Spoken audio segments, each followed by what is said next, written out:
What's up, everybody, and welcome back to the channel. I am super excited to put this video out. I just want to do a real quick intro to it. So I did the AI video. A lot of people have been responding to it, and a lot of people have talked about how much they enjoyed the part with Elias Dummer from City Harmonic and Worship Leader Research and all of that stuff. And so this is the full conversation.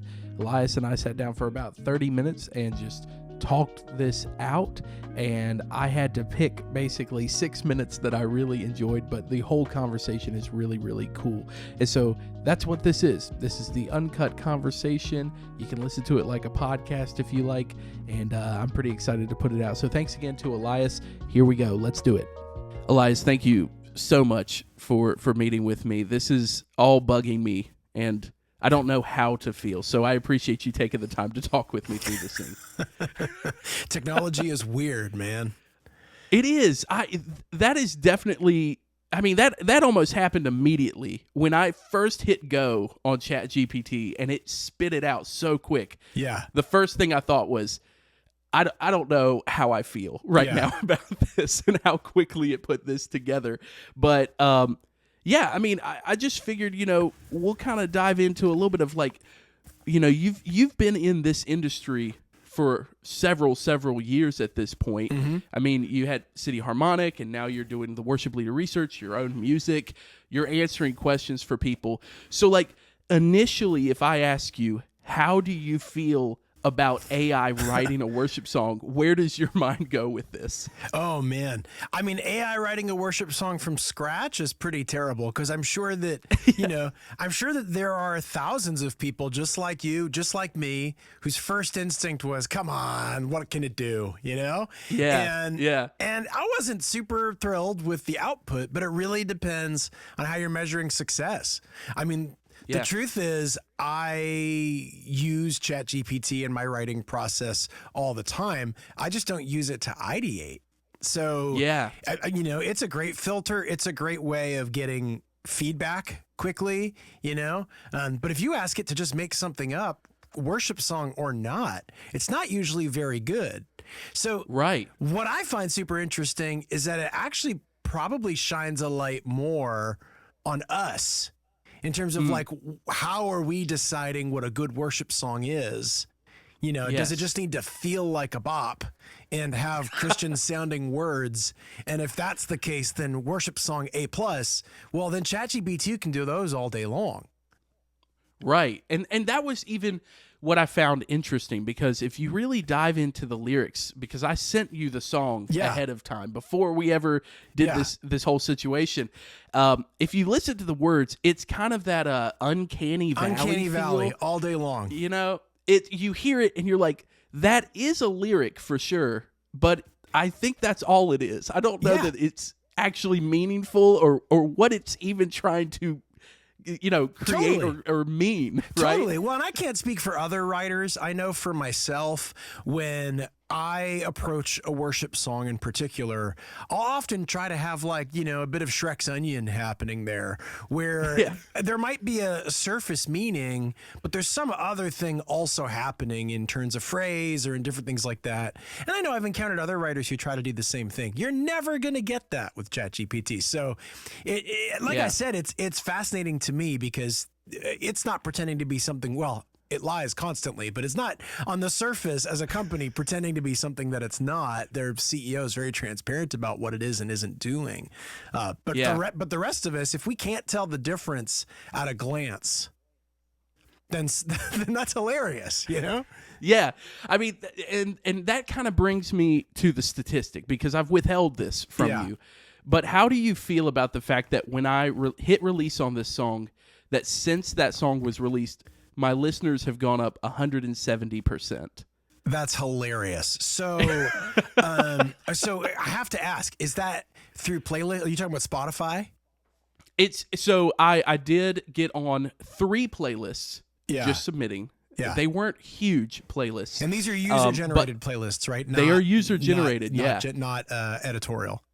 Yeah, but at this point, it's been added to about 45 playlists in the past 3 weeks. Yeah. And it seems to be like this growing momentum around it, right? Yeah. Where I can just watch that chart going up and up and up. Yeah. And it both concerns me thinking, wait a second, what happened? I've put out other music. Why is this the one? Yeah, totally. But, why do you think that like live worship anthem feeling, why do you think that's the one that people gravitate towards as like successful? Because it clearly has done something here without very meaningful words. Yeah, well, honestly, it's checking boxes that even I, as a recording artist, struggle to check sometimes, which is like you're clearly playing by the rules of a genre. Yeah. Which tells you something about how people understand music, right? I mean, the blurry line artists might do well in the long run, but they're a hard sell up front. It's a slow game if you're, sitting between two spaces. But if you play the rules of the game, I mean, people will know you're playing it, and it makes, and the more that algorithms and AI are integrated into algorithms. I mean, just the other day, I grew up playing in a ska punk band in high school, and I was trying to show my kid, punk bands. And so I was looking for, we just got to find, here's an example of like quintessential punk bands. And so I tried to find the editorial playlist, which was programmed by a human who understood the genre for punk music. And all I could find, scanning on my phone, mind you, was 10, 15, 20 made-for-you algorithmic playlists. Interesting. So I think we're at a point where with Spotify, so much of it is user behavior generated that you're hard-pressed to know what the rules are, and yet playing by those rules makes it so much easier for an algorithm to go A, B, B, C, and just slot you in because you're checking all the boxes of the thing, regardless of lyrics, because you can't depend on it to do much with that. That's true. And in fact, I when I was telling my own dad about this project, I'm over at my parents' house, and I was like, hey, this is what I'm doing. And I played it for him. He was like, this is kind of scary. And he was like, can it write a hymn from the 1800s? It probably could. So here's what's interesting. I gave it 4 attempts. I said, please write me a hymn about this certain subject. And it was nonsense. Oh, wow. That was what was really fascinating to me, was that lyrically you would read it, and it was kind of like, it was trying to plug in certain words in certain spots to be like, this is a hymn, right? This works. This is something good. But it couldn't get even close to making sense. Now, it could be programmer error, right? Right. But I found it interesting that like out of 4 attempts, I couldn't get one. Yeah. But it took 1 attempt to write a modern CCM song. Why do you think that is like something that happens? Well, I'm probably not the guy on team hymns versus praise songs.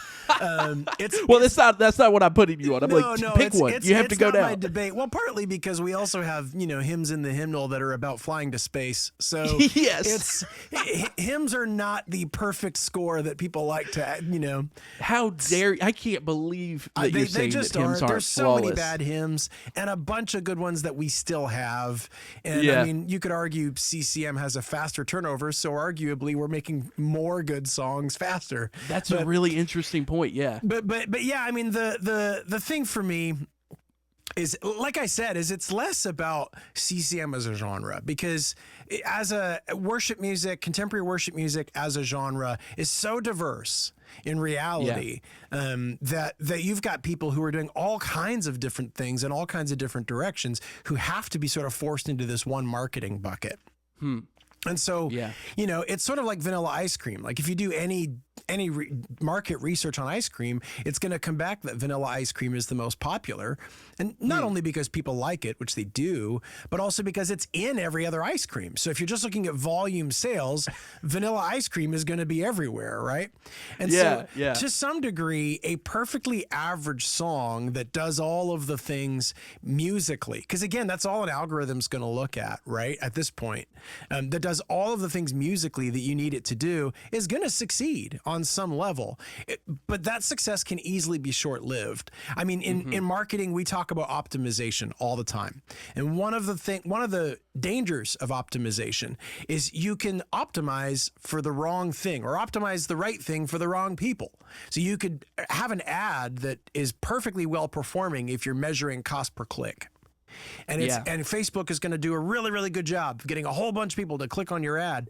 But if they're not the right people, it's a meaningless fact. Yeah. And so one of the things in music that's tough is it's like there's a big difference between getting a song which gets streams. I mean, my kid plays white noise at night. Yeah. So whoever made that white noise track is making a killing for... They're killing it, yeah. And all they did was take static and put it out, right? Yeah. So you could now argue... that you mentioned, that's my next video. I'm going to start a white noise Just start channel. making static playlists. Various kinds This of is my static. pink noise channel. This is my white noise channel. Totally. Well, that same thing is true of music in a lot of ways. It's entirely possible to put out music that gets onto a playlist that somebody likes, but nobody cares about. So That's a great point. It fills the space between A and C, but nobody noticed, hey, who made B? Why do I love it? What is it saying? Because that's really where fans come from and where communities come from. And those are the things, whether it's from a ministry standpoint, more importantly, or even just a business standpoint, that's the only thing you can monetize as a fan. You'll make a few bucks from Spotify, but nobody's going to care. Right. Yeah, and I think, like, just as I was thinking about this more and more, and as I watched this song climb and climb and climb, it was kind of a situation where I'm thinking, well, this song doesn't mean anything to anybody right now, like you're saying. And you think about that versus someone who sits down and is like prayerfully writing and prayerfully thinking through things and saying, is this going to be something that's beneficial to the congregation here? Is this something that people are going to find like rest in, or they're going to be able to meditate well to this, right? Like those things seem to be what's missing. I was kind of able to fabricate the feeling of it. Yes. But other than that, when you take a deep dive into the lyrics, you're thinking, how could this mean something to somebody? But that's so subjective that there may be someone out there that's like, Countless Ways is the best worship song I've ever heard in my life. Totally. Well, You know? it's sort of like it's sort of like the difference between lovemaking and the artificial thing that people know about. I mean, there's a way of making it seem like the thing, I guess, but it ain't the thing. And that's a great point. And I think that's true of a lot of art in general. And I'm not anti-AI. Obviously, I use it all the time. But I do think that there is something to be said for running it through a person who then says, this is going to connect with this type of person. And the truth is, AI make it better and better and better at that. It's entirely plausible. So if AI writes a theologically correct song that creates meaning for a whole bunch of humans, is it weird and dark? Maybe. Will I sing it? Probably. So there's there's a catch even there. I wish I could remember who I had this conversation with. It could have been you in a text. I've had so many weird conversations this entire month about this. But the concept of like, if the rock's crying out, like that's an inanimate object that's like, hey, if I'm not going to be praised and glorified, right? Like I can make this very capable of doing that. Yeah. And it is an interesting parallel when you look at it and say, like, if suddenly there's a lack of sound music, right? There's not anything that is doctrinally good in it, right? Like, and an AI could write something. Is it wrong? And that's where you start to get into some weird like morality and sentience stuff. I don't know. Possibly, about sentience and stuff like that, maybe. I also think it's helpful. Like I was always helped by Tim Keller's approach to like cultural product. In that sense, like, sometimes people will talk as if Christian theology, the goal is to get back to the garden. And it's not really. You don't see that in Revelation 21. You see God making good, in a sense, on the work of humans in culture and meaning and art and all this stuff. So there's something good and beautiful about making and doing and all of that. And so you could argue AI may be an extension of that. It may be a twisted attempt for us to, make an image bearer of our own sentience. It may also be cultural byproduct that helps us as we hone it and struggle like awkward teenagers through it, to make good on the promises of what it means to make a better world and essentially a good place for humans to thrive. Yeah, that's a great point. And that kind of the idea of us creating something too. I mean, you and I have, I believe, had the conversation around like, hey, we create things because we were created by a creator and we're in his image. So therefore we feel this urge to make things, right? And you wonder how AI like fits into that. Clearly, like some really gifted and talented and creative people came up with the code that does this and the processing that it takes. Yeah. You look at that, it's unbelievable. It's crazy to think.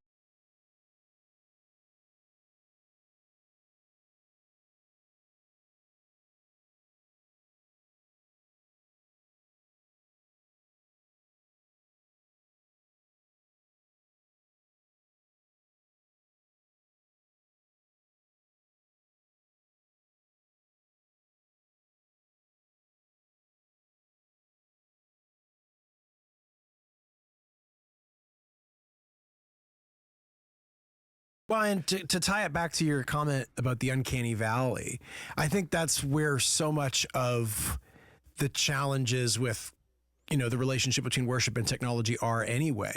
So like, you know, I talked about multitracks not too long ago, and I think that comes up all the time. You know, I was chatting with a friend about the idea that like the sort of, it seems to me like worship in all the ways that your AI song did, seems to sound more and more and more the same alongside the rise of multitracks. So as churches are starting to implement the backing tracks from these major artists, the songs that are produced are almost required to fit more and more and more into the mold that's existing, because their players aren't interpreting a song in their own idiosyncratic way. The players are kind of replicating a song. Now that's not bad. I'm not actually saying that in itself it's bad, but it does, you know, at least have the potential to sort of reinforce the monoculture in a big way. And so I guess it just kind of makes sense that a song which does those same things would satisfy just finds the checkboxes. That trail. Yeah, it hits the trail and it runs a little bit more than the other stuff, right? Like, I just think it won't have any longevity because of what it is, you know, lyrically, in the long run. Especially when the video comes out, hopefully. That's right, people realize what it is, right? Yeah, you may never work again in this town, but there's that, you know. Everyone's like, we don't trust him anymore. He lied to all of us. And you know, it is fascinating to me, just the idea of even that, again, that sound, right? Like it hits those check boxes. And I'll ask you this question because I'm sure you have some experience in it, but like, even when you were doing like City Harmonic, and you guys were growing and growing and growing, was there like that pressure of, hey, maybe sound a little bit like this, or like this would be something that finds success? Oh, totally. Or was that like, oh, totally. What did that kind of look like for you guys? Well, we blew up in a sense as multitracks was starting to take off. And so it was a few years too late for us before we realized, oh, the fact that we don't sound like a worship team, which at the beginning was an asset. We were like, we didn't go to the same church, so we were a rock band that wrote worship songs from different churches. That, you know, that started out as like, oh, we're unique, we stand out, whatever, right? Eventually that was a liability. Because our songs couldn't be transplanted into a local congregation that was already doing Hillsong, Bethel, whatever else. And so because you couldn't go one to the other, you know, we essentially had a big obstacle in our way. And so we put a ceiling on the reach of our songs at the local church level. That's so interesting. Yeah. That's crazy to think about. And I think too, you know, you guys, you have an article that was even talking about like the power of what songs the worship leader brings to the congregation, right? See, I told you I read your stuff. So, and even that idea of how it is influenced algorithmically, like this song was pushed to worship leader A. So worship leader A says this is a successful song, plays it for a congregation. The congregation may not have heard it on the radio, most likely not, right? Like they then seek that song out and view that as worship music. Yes. So even just at that level, to hear that you guys were like, we can't find that like pocket because it doesn't fit with this machine that's running right now. Yes. And it's like, how do you hop on a quickly moving train? So I have my 17-year-old kid is a developer. He's really into that stuff, has been for years and years and years. And he's like a bit upset because he wanted to be in gaming and gaming development. And he's like, I don't know that there will be jobs in gaming development down the road. Wow. But his comment, which I found really, really astute, was that like, the reality is if we don't ensure that there are humans in the creative process the entire time, even if what they're doing is directing ideation from software, let's just say, right? Then culture becomes a sort of self-eating feedback loop. Yeah. Because AI, at least at the models we have at the moment, are derivative models. And that's useful as long as you know how to reinterpret culture. And I mean, you could argue that's what people are doing anyway, that we are constantly recycling culture and reinterpreting culture and all of that in our unique perspective. So that, sure, yeah, we might all be doing that. But if we don't constantly have somebody injecting a new flavor into the soup, then the soup just gets stale and it stops working for anybody. And humans are primarily, interested in maintaining their attention and growth. And there's some balance between novelty and rootedness that has to exist at all times. And the question is, can AI produce genuinely novel things? Yeah. That's great. I mean, even in the perspective of like AI art and painting. Yeah. Right. Like if someone shows me a painting and they're like, look, I made this with AI, I might for a moment be like, wow, that's really cool. That looks crazy. Yes. Wow. That's unbelievable. But if someone walks in my house with a painting and they're like, hey, I actually went to the store and I purchased oil paint and I sat down and I started painting this out and it took me weeks to create, I'm going to sit there and be like, how does a person achieve this? This is unbelievable. Let me hang it on my wall. Yeah. Right. So there's that novelty and that like that drive to have something that feels authentic. Yes. Right. And there's maybe with AI, there's the illusion that can happen around what feels authentic. Yes. But again, you hit that uncanny feeling of just like, what is this? Well, Why I does think this one look of the weird? challenges, though, that we have with humans, and especially like with my marketing agency, we run into this all the time. Particularly for artists, visual artists, music artists. I work with both all the time. And the challenge is that you can do something that may not be an uncanny valley, but it's completely undesirable. So like, you want to measure the desire of the market. You're going to have to look at things which exist in the market. So the truly novel product is almost never successful at first.